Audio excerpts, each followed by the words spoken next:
Basically, for the 699 reporting class this summer, we just tried to come up with a common theme.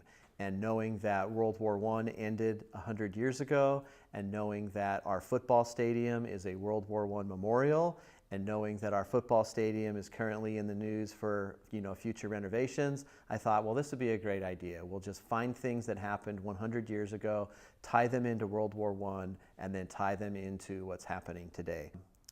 We took a field trip to Kansas City to the National World War I Museum and Monument, and I think the students had a good time there, getting to go around the museum, talk to the curators, find out a little bit more about the war in general, but then also find out some of the specifics. Say before this class, I haven't really thought about World War I since probably middle school when I learned just about generic history.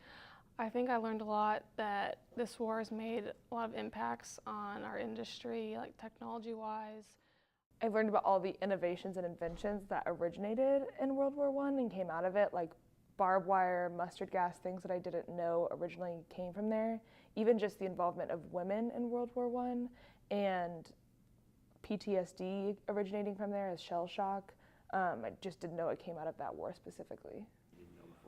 I think the biggest thing I learned about World War I is just kind of the nature of trench warfare and how trench warfare was kind of a segue from wars from older times to basically the modern wars now. So in World War I, you start seeing new technologies that are basically becoming what is used in war today, and just a lot of like what becomes of modern war. One thing that I have learned about World War I that I did not know before is a lot of our everyday habits do come out of what has occurred during that period of time. And so there's just a lot of things that we use and do and think every day that have come out of that you wouldn't think it would live so long. One thing I learned about World War I is passports were created. A bunch of things such as passports, camouflage, stuff like that are pretty common nowadays. I had no idea those were kind of invented around that time. Each student ended up picking one particular area of World War I and researched it for 6 or 7 weeks and found out how it could relate to today.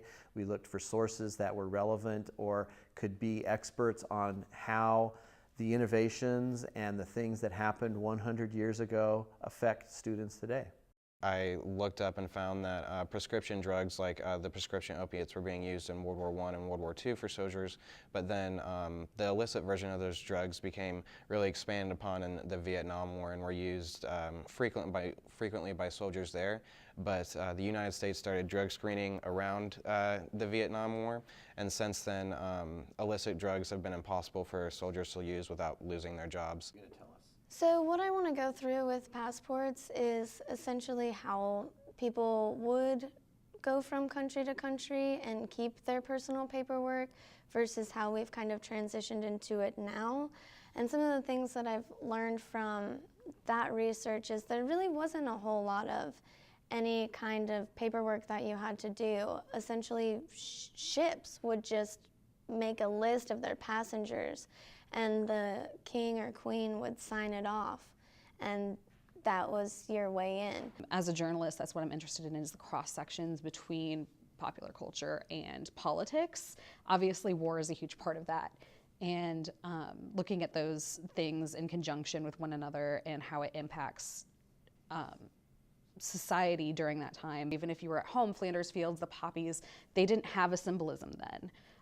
That's something that's kind of evolved over time, and it came from that war. So even though that's something that has a big impact today, that's not necessarily what was happening then.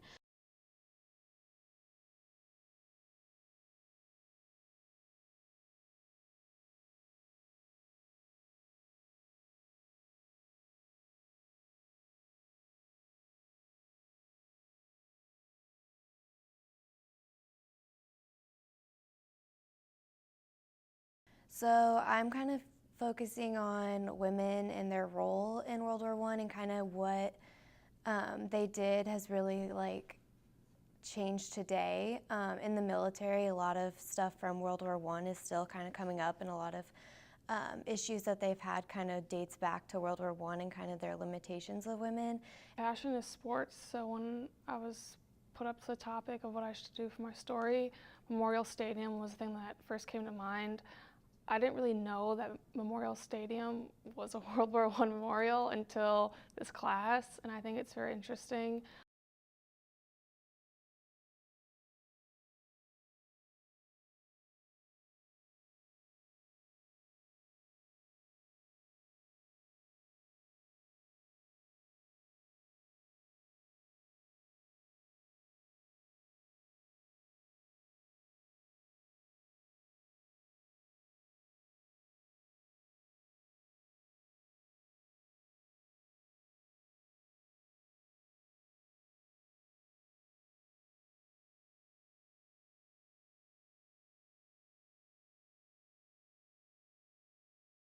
Going into anything else that you're going to talk about. What's a disability? I mean, that varies. Still think like a KSNT producer, so think visually, think video and that sort of thing. It's easier to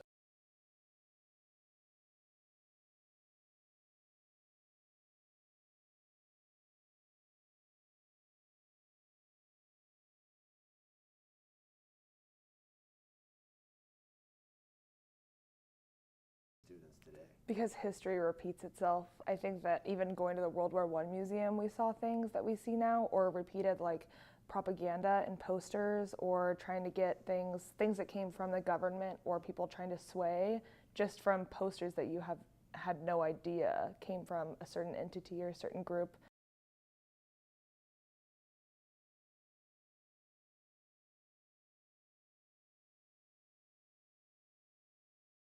So I chose to research PTSD. Back then it was called shell shock, and so I was interested to know how the soldiers dealt with that, how their leaders dealt with those soldiers. And to my surprise, they were looked at as cowards. They were just not treated well.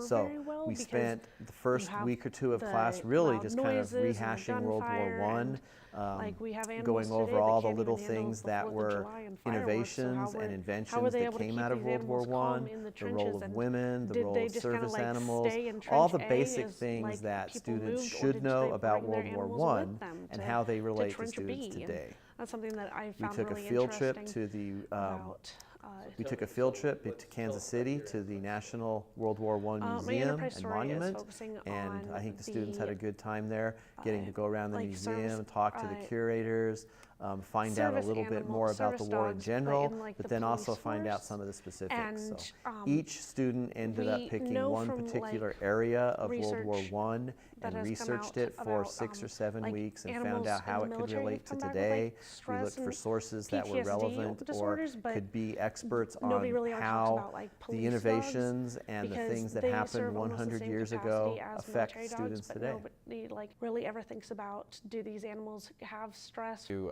talk about this because this topic is very very delicate, and I didn't want it to be something where it's like I'm trying to dig up bad things about the military, but because it might be looked at like that, because some of what I did uncover was kind of damning in some extent, I thought it would just be for the best interests of those, some of which who are active duty and some who are still heavily involved in veteran affairs, if their identities weren't given so that no one can trace